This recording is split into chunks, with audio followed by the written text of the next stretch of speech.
Deus abençoe a sua vida, a sua casa, a sua família.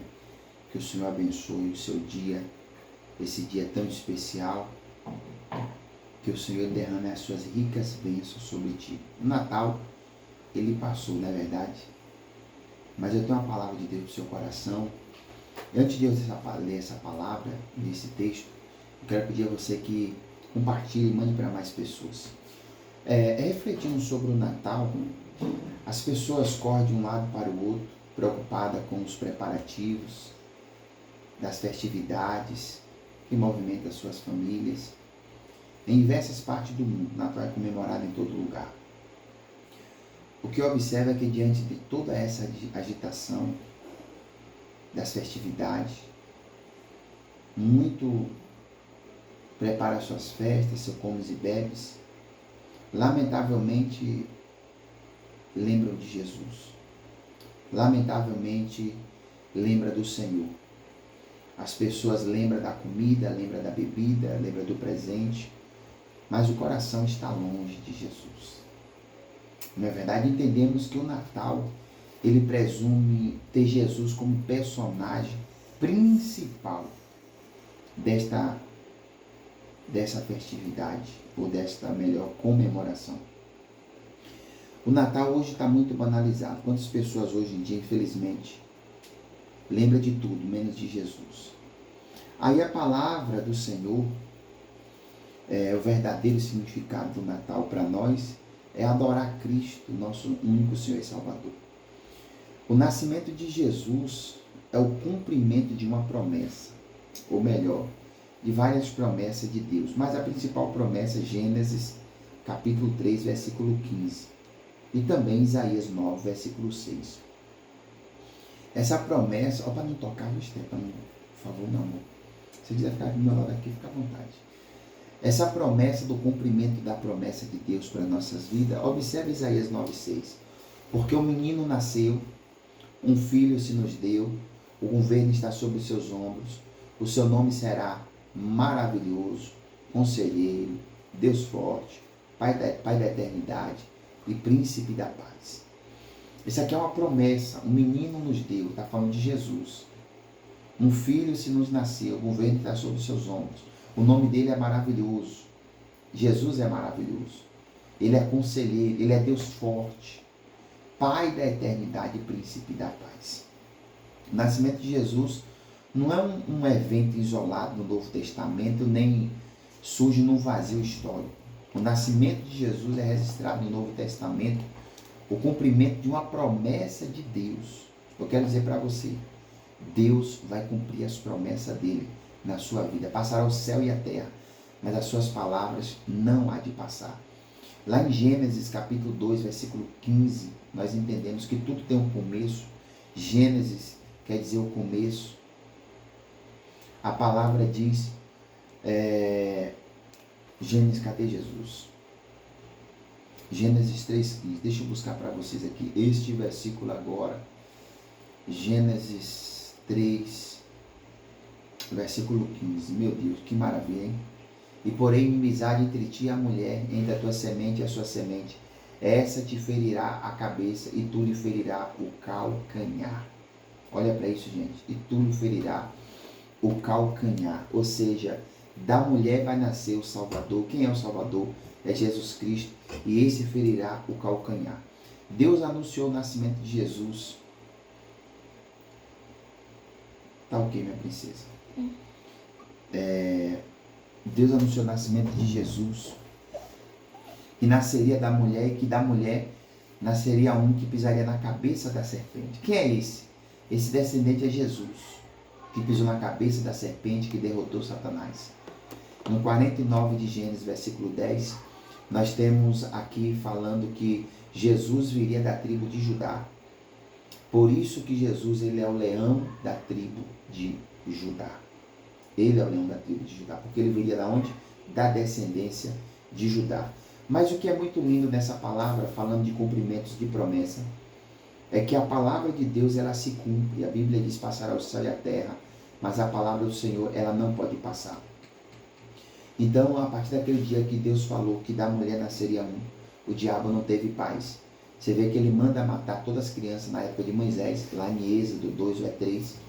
E Herodes manda matar todas as crianças. Mas nem Moisés morre, nem Cristo morre.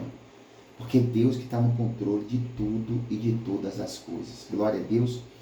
Então Jesus ele é o leão da tribo de Judá, porque ele vem de Judá, descendência de Judá.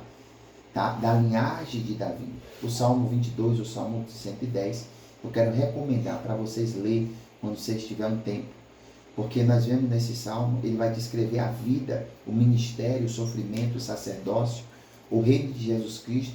E Jesus é o sacerdote, segundo a ordem de Melquisedeque. E nós vemos em Isaías 7, versículo 14, afirma que eis que uma virgem conceberá. Quem é essa virgem? É Maria.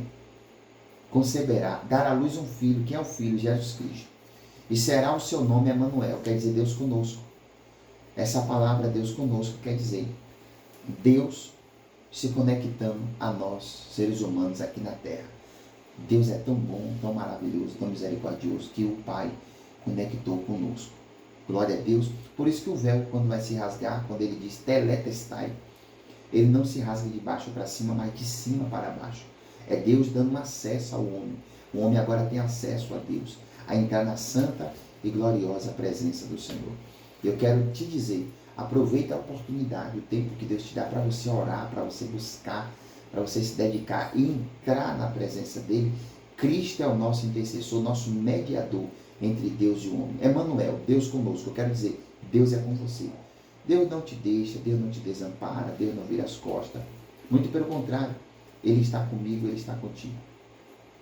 Isaías também, continuando, fala sobre 52, 53, apresenta Jesus como o servo sofredor. Nós vemos que Isaías 53 diz que pelas suas pisaduras, isso é uma profecia, já diz que ele seria ferido, pisaduras, ele apanhou e reapanhou, no mesmo lugar, criou pisaduras, ele sofreu muito por nós, e pelas pisaduras de Cristo nós somos sarados. Nós vemos outra profecia, tem mais de 300 profecias, lá no livro de Miqueias, capítulo 5, versículo 2, aponta para o local do nascimento de Jesus Cristo. E esse lugar se chama Belém Efrata. Belém Efrata. Posto que pequena entre milhares de Judá, entre todas as cidades, era uma pequena cidade. Mas de ti sairá o Senhor de Israel, e cujas origens são desde os tempos antigos, desde os dias da eternidade. Eu vou parar aqui nesse versículo para a gente continuar no próximo versículo, próximo texto, próxima mensagem. Aqui eu estou falando de cumprimento de promessas, que Cristo cumpriu essas promessas. Eu quero deixar o detalhe que Belém ela é pequena, mas dela vai sair o Rei, vai sair o Deus, vai sair o Todo-Poderoso, vai sair o Salvador. Glória a Deus. Diz a palavra, cujas origens são desde os tempos antigos, desde os dias da eternidade. Tudo está programado.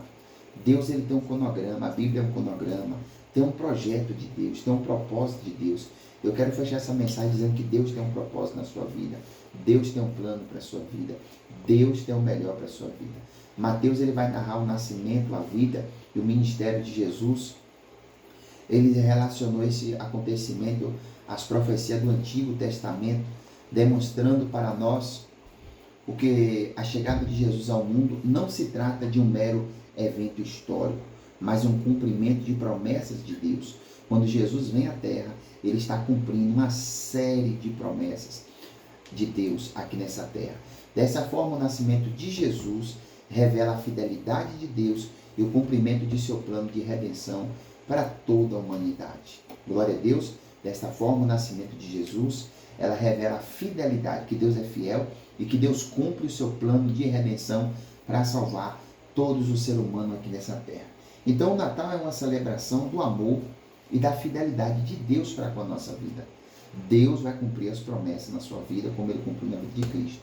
Ele enviou seu Filho como uma dádiva para nós. Jesus é um presente de Deus para nós. Por isso que João 3,16 diz que ele amou o mundo de tal maneira que deu seu Filho unigênito para que todo aquele que nele crê não pereça, mas tenha vida eterna.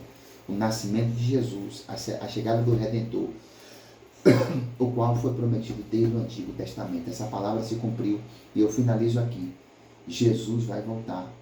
Ele veio para morrer, ele veio como um cordeiro para fazer sacrifício por nós, mas ele vai voltar para nos levar para as mansões celestiais. Glória a Deus. Oremos, Pai. Obrigado, Deus. Muitas pessoas lembrou de tantas as coisas e esqueceu do Filho, do nascimento de Cristo que morreu, ressuscitou, está à destra do Pai. Eu quero te agradecer e declarar a tua bênção sobre a vida dessa pessoa. Que o Senhor esteja neste coração, nesta casa, nessa empresa, nesse negócio. O Senhor de presente nessa família e que a mão poderosa do Senhor o sustente, o abençoe, o guarde e o livre de todo o mal. Senhor, eu declaro a tua bênção em nome de Jesus de Nazaré. Você que crê e recebe, diga glória a Deus. Olha, Miqueias 5:2, leia esse versículo, tá? Desde o dia da eternidade, tudo estava preparado por Deus. Eu quero dizer, Deus tem o melhor para você. Viva no caminho, ande no caminho em obediência, em amor e fidelidade, porque o melhor está por vir. Para nunca, desistir jamais. Fica com Deus, dá o like, compartilha e manda para mais o que, Esther? Pessoas. É isso aí.